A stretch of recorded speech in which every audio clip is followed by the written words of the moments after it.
here. A little bit square.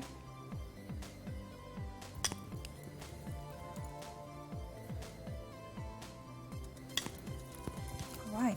Her hair is much thicker and more dense on this side than it is on this side. So we're gonna remove weight specifically for each side. But we can see how her curl is already behaving totally different than what it did before. I'm really liking what I see. All right, now, it's not really necessary to have it completely damp. However, I wanna see where the thick areas and the finer areas of the hair are. Kind of shake your hands through it. Get the curl to kind of trundle together as opposed to being separated. When you're combing the hair with the fine edge of the comb, and that's what you have to do when you're cutting with the razor, then it separates too much. And instead of it falling like this, it falls like this, which makes it bigger, and you don't get the trundle that you're asking for out of the actual hair shape. So we're gonna go back, comb it with the large end of the comb. In larger subsections, working off the diagonals of the head as we have been.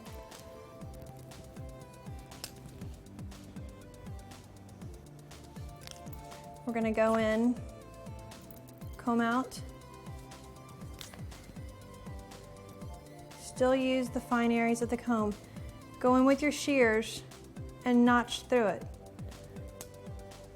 What that does is it removes weight. However, it removes weight in a controlled subsection as opposed to it being in a V, which takes it from shortest to longest. If you were to do any of the weight release techniques that you see me do on straight hair, on curly hair, it's going to be the same as that 1980s big band hair. It's going to make it expand because those short pieces are kicking against longer pieces, and it makes it grow. This way, by trundling it together, you can already see the difference in how that area falls as opposed to how some of the other areas did in the past. We're going to take and just barely close our shear, barely close the shear, and we're going to chip cut is what I call it, or bounce cutting, because we're taking out a chip about 1/4 of an inch in each space. However, when you comb through it, you really can't see what you've removed and what you haven't removed. That's the best part. Chip cut all the way up.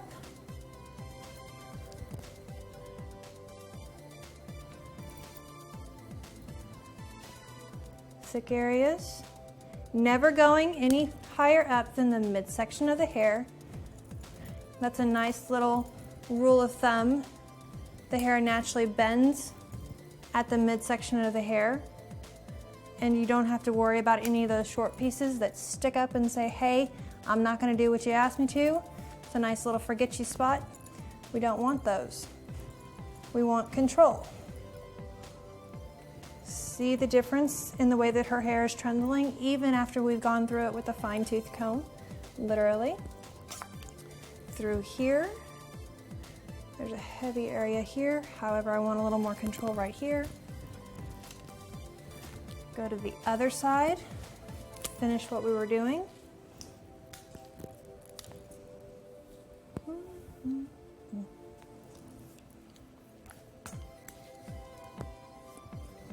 Heavy area, heavy area.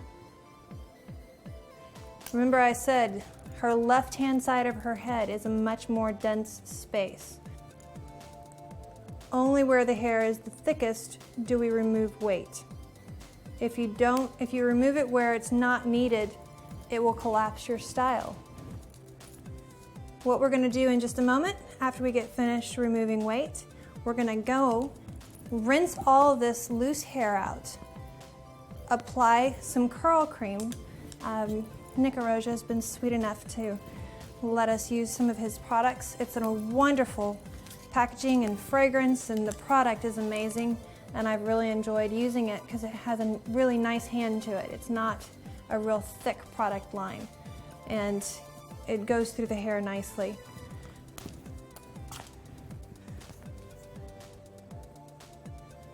I think what she'll be the most excited about is that we have stuck with our original plan, which was to only take off about 1.5 inches in the front of her hair area that she sees. We firmed up the foundation of her hair, and now her hair is more controlled and a lot less flyaway than what it was. So we're gonna get her dampened, let it dry naturally with a little bit of curl cream on it, and then we'll bring her back to do the fringe. Thanks so much.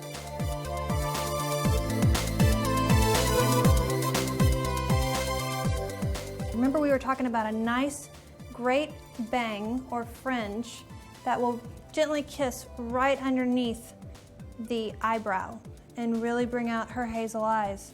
The way that we're going to do that is first we need to distinguish where her bang is going to start and where the bang is going to stop. Bangs traditionally, wherever the comb leaves the head, let me turn so you can see, wherever the comb leaves the head is where a bang or a fringe should start. If you don't start it in the right position, if you start it too close or too far back, if you start it too far back, it's gonna go into your hairline. If you start it too far forward, this area that wants to grow forward is still gonna kick over that bang, and your bangs are gonna be kind of out of control and a little bit less structured. So we wanna start where the comb leaves the head. We're gonna round it out to the high point of the eyebrow. If you take it any further back, once again, you're getting into the hairline. Hers actually can go a smidge further for the high point of her eyebrow. I like to work off of an oval section as opposed to a triangular section, because the triangular sections, what happens is, turn your head towards me and actually look down a little bit, please. There we go. Triangular sections don't give as good of a finish on the fringe. If you noticed, while we were cutting her hair, I allowed for her area that was going to be the fringe to be more forward and in her eyes.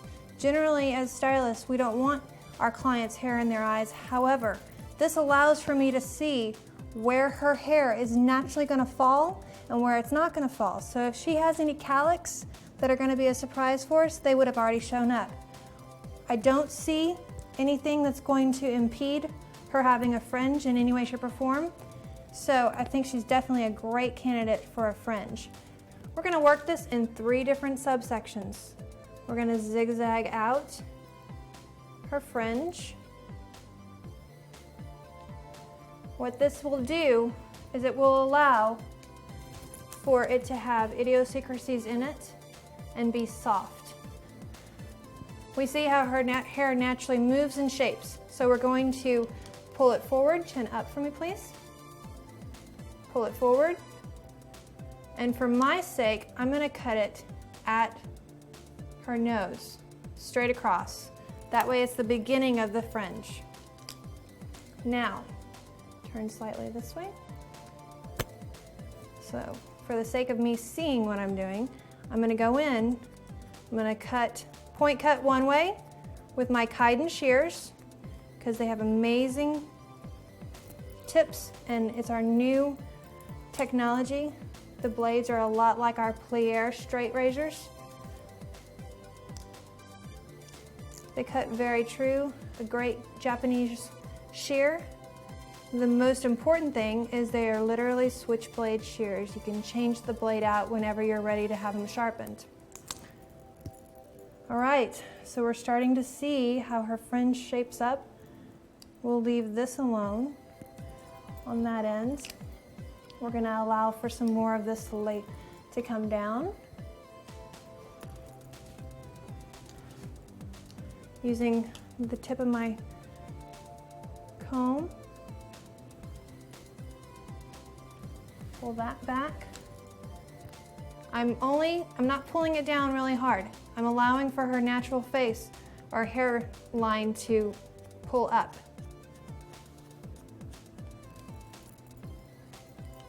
It's also allowing it to shrink the way it wants to as opposed to how I want it to. Point cut one way, point cut the opposite. Move it, shape it, see what it's doing. It's looking really great. What a great new look for you. Wonderful for the summer.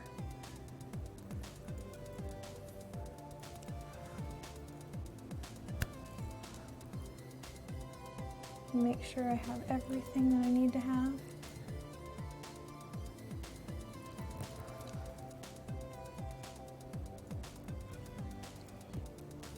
Look down for me. All right, we see our nice oval, chin up. We're not cutting into her hairline. Once again, pull it forward. We may cut more after I get it finished blown dry. This is a great start to a wonderful new look from Miss Carly. And now, she looks chic.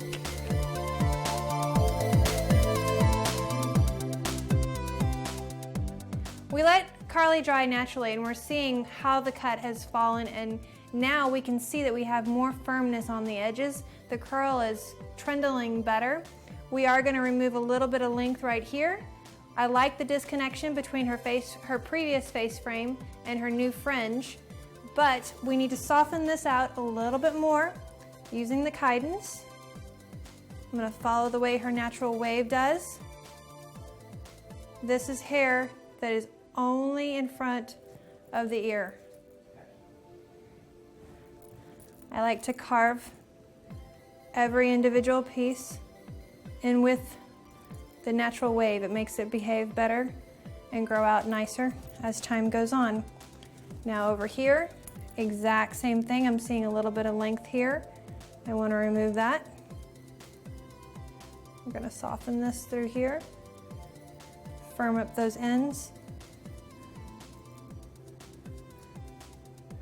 Same with this area right here. Firm that up. Cut a little bit into that curl.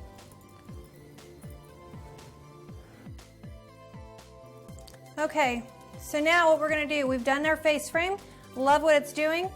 Now we're going to go in, we're going to blow dry the fringe and then also smooth out this top area a little bit more.